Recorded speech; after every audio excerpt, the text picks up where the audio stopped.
намайг Минжмаа гэдэг. Би сэтгэл зүйч.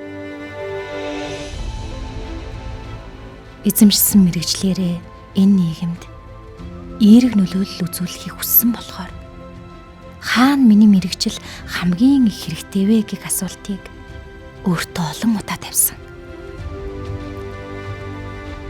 Хариултаач олсон. Энэ бол хамтарсан баг.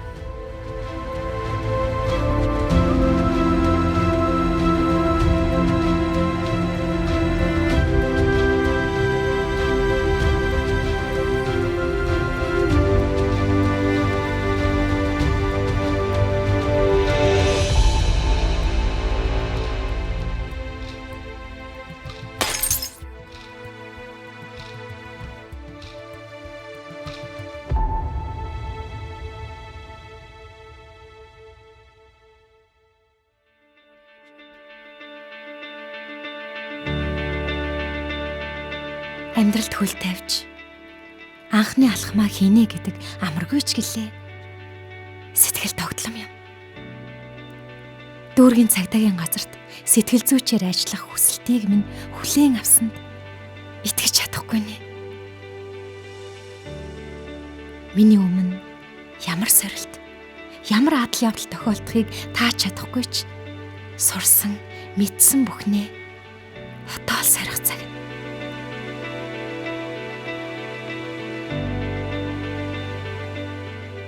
Гэхдээ өнөөдрийн хувьд надад ямар нэгэн сорилт намайг битгий угтаасай.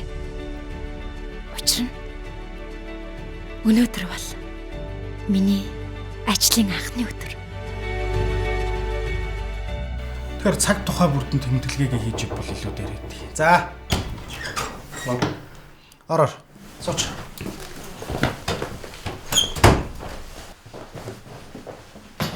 Урд шөнө 32 дугаар хорон дээр гарсан хэргийн талаар мэдээллийг авбав. Мэдээлэл авсан. 102-т ирснээр нэг хөгшин гэрийнхээ ойролцоо боомж нас орсон гин. Хүүн шокийн байдалтай сэтгэл зүйн хувьд асуудалтай байгаа байна. За. Тэгэхээр энэ хүн бол манай албаны мөрдөгч Ахмад Гамболд, дэслэгч Энхтэй. Энэ бүсгүй бол манай албанд сэтгэл зүйчээр ажилд орж байгаа Минжээ гэж бүсгүй. Тэгэхээр Ахмадаа тааг Минжээг дагуулж яваад хохирогчийн ар гэрийнхэнд сэтгэл зүйн зөвлөгөө тусламжийг үзүүл. Хамтарсан багийнхантайгаа илүү ойрхон ажиллуулаарай. Минжээ мөн урдны гэмтэргийн газар дээр очижсэн үү? Үгүй. Цаашид ч цагдаагийн албанд олон зүйл үзэн дээ. За хичээгээрэй. За явж бол. За.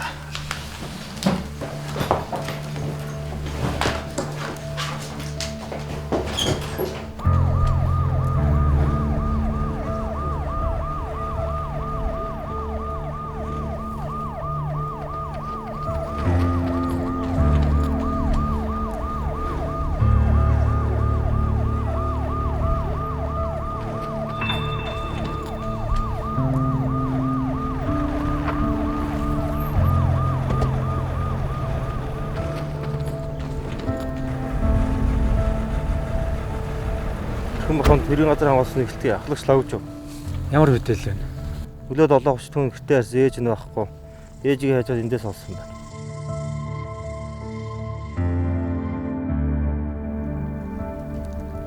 Шинжээшэр үзлэгээ эхлүүл. Хүүн дуудлага өгсөн. Хүүн үлж явах зүгээр ч хэсгийн ахлагчийн дуудлага өгсөн байна.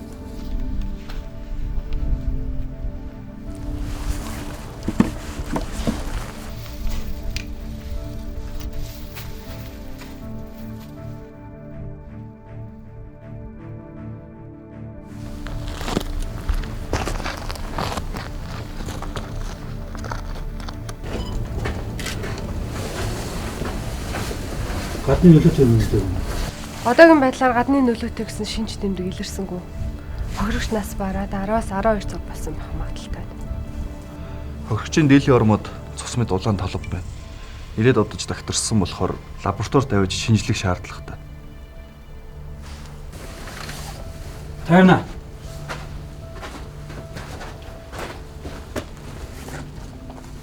Чи босдгоо үлдээ. Хохирогчийн дээр босдын материалын шинжилгээнд явуул. Хэсгийн ахлагч болон хамтарсан багаас мэдээллийн сайн цуглуулж өчсөн. Би хохирогчийн үүрэг үздэг. Мэдлэг үздэг. Тэр хохирогчийн хүн хаана байгаа вэ?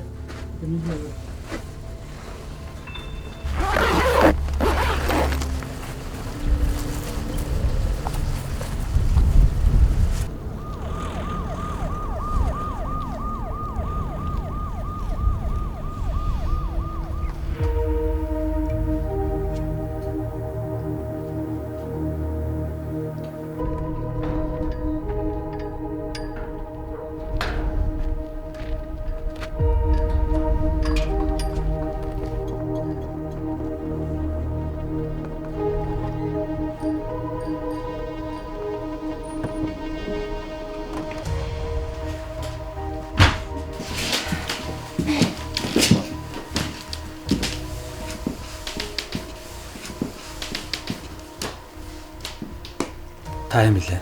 Би энэ хорооны нийгэм ажилтан байгаа. Энэ хүмүүс манай хорон эсгээ ахлаж анх дуудлага өгсөн хүн. Хамтарсан багийн гишүүн юм шүү дээ. Тийм ээ. Залуугийн бие биетлээ. Төрөнөөс имж ирсэн байгаа. Даралтын нүцсэн, тавшруулах юм өгсөн. Одоогоор гайгүй. Залаад мань харж та.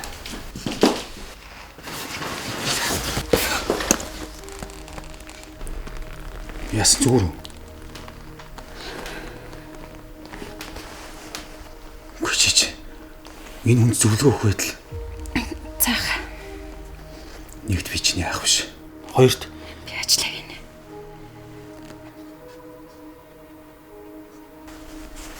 за гарч.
Минж мэ хаад идэж. Зүгээр. Өглөөг яаж чиглүүлсэн бэ? Идэх хэрэгтэй. Идэж байж ирч хүчтэй эрүүл болно. Эрүүл хүн эрүүлэр сэтгэнэ. Таймна ямар мэдээлэлтэй вэ? Хэргийн газар хашаа гэртээ сүүслэр бас ижигтэй зүйл байхгүй. Хэсгийн ахлын эснэр өглөө 7:20 үед үхрээ бэлчээхээр явж байхдаа чанга чимээс ус очсон гэсэн. Тэг хүүг нь танад дуудлах гэсэн бэл. Тэг хүүн бол ээж дээр нэг хаяа л очдөг гэсэн. Ээж нь бол бүх юмаа зориулдаг гэсэн юм бэл. Тэгмэр хаврын ихээр бүх малаа зарж агаад хүүгээ тусад нь гаргасан гэж хэл. Тэрийг айл амтанд гайхуулж ярьж явсан байл. Хүүгээ тусад нь гаргасан гэдэг. Гэр бүл зохиогоо гэсэн юм байна. Хохирогч хамгийн сүлд хинтээ уулзсныг олж мэдсэн үү? Хорон дарахтаа хэд хоногийн өмнө гэр бүлийн зориулалтаар хамтран өмчлөх газрын гэрээнээс өөрийгөө цуцлуулахаар өргөдөл гаргасан гэл. Тэгээ тэрийг нь цохолтыг явуулсан хорон дарга өөрөө санаж ил. Тэгэхээр газар өмчлөх хэрхээ хүүтэй шилжүүлсэн гэсэн үг. Тийм. Хөөхөө өгшөө. Тэг бүх юмаа зэхэд л хүүтэй хэлж явчихдаг тийм. Гэхдээ хүүгийн хувьд бол ээжтэй халамжтай хайртай байгаагүй л гэсэнтэй. Хамтарсан багийн хэлснээр бол нүүрсийг нь усыг нь хүртэл тэд нар өөртөө төхүүлж өгдөг гэсэн. Хэд хэд удаа тэтгэврийн зээл аваад хүүтэй прүс машин хүртэл авч өгсөн байна лээ. Машин жирэг байст.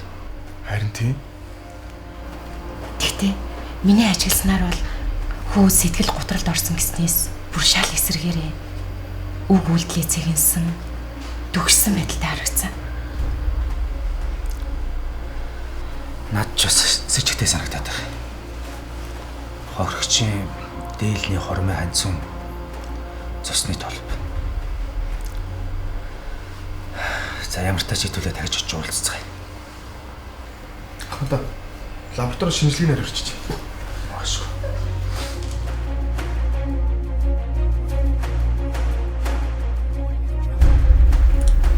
Байцаагч. Ядаж та энэ ажил явдлын дараа ирж болдгүй юм. Би ч гэсэн тэнд дунтаа хэцүү л биш үү?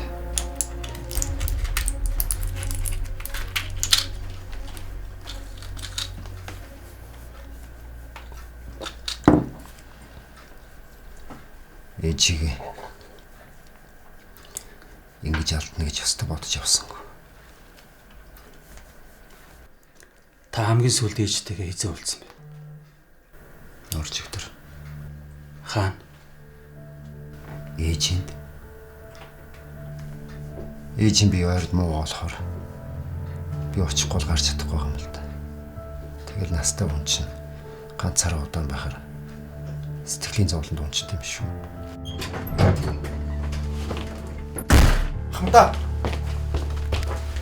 Шүүх шинжилгээний газар шинжилгээний арга гарсан.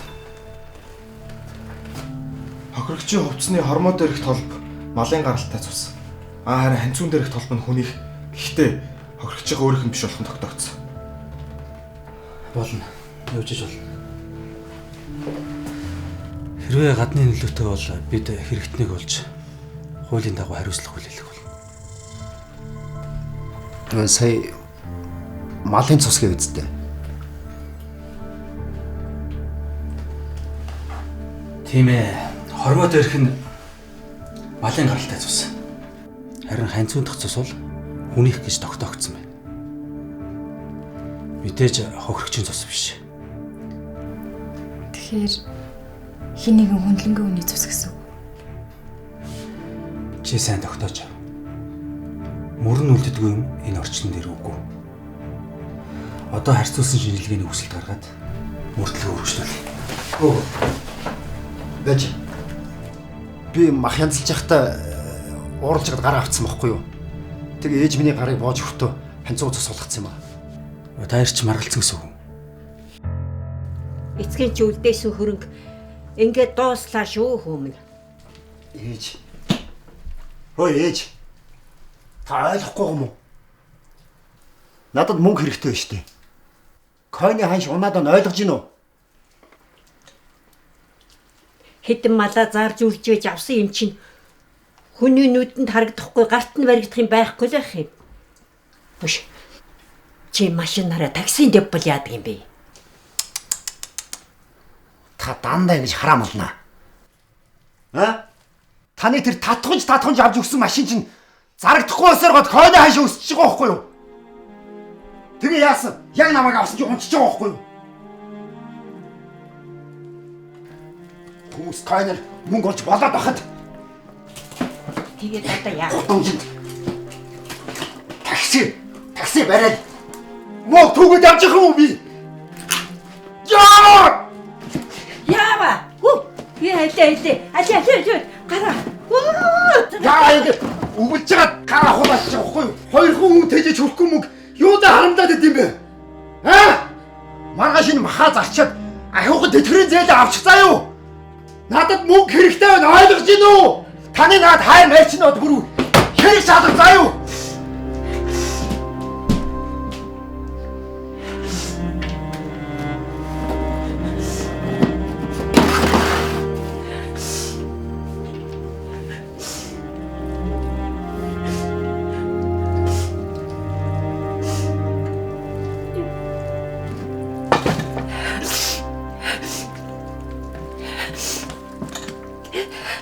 Би өрөнд орсон хүн. Би зүгээр өрөө төлөөд өгөөч гэж ээжээс гуйсан байхгүй юу?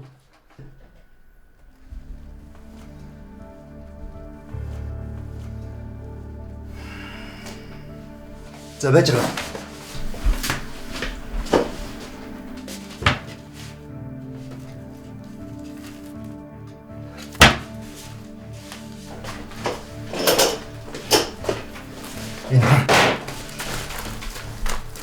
Ээж энийг надад үлдээсэн байсан. Би ямар ч буруугүй байхгүй юу? Нэрээ шүү.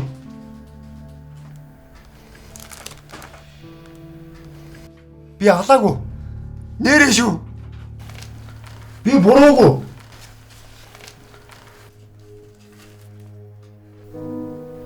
Миний хөө ээж нь чиний хэлснээр энэ удаа хөөхон зээл авлаа.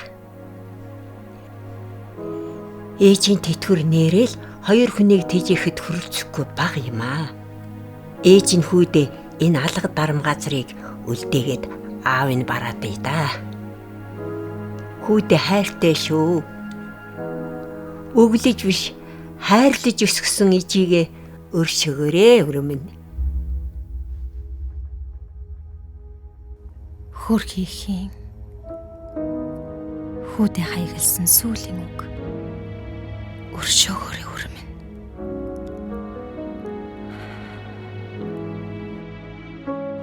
Ухаан суулгалгүй уруул дэвсэж өсгсөндөө өөрийгөө буруутгаж үрээ зөвтгсөөр тэнгэрээс зүудчтэй нэг ямар их хайр вэ?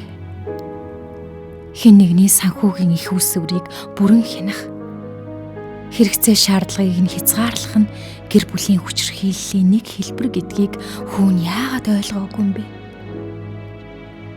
Иймэрхүү эрсдлийг л төрүүлээд харж юмсан. Хамтарсан багийн хэрэг энд л гарах юм.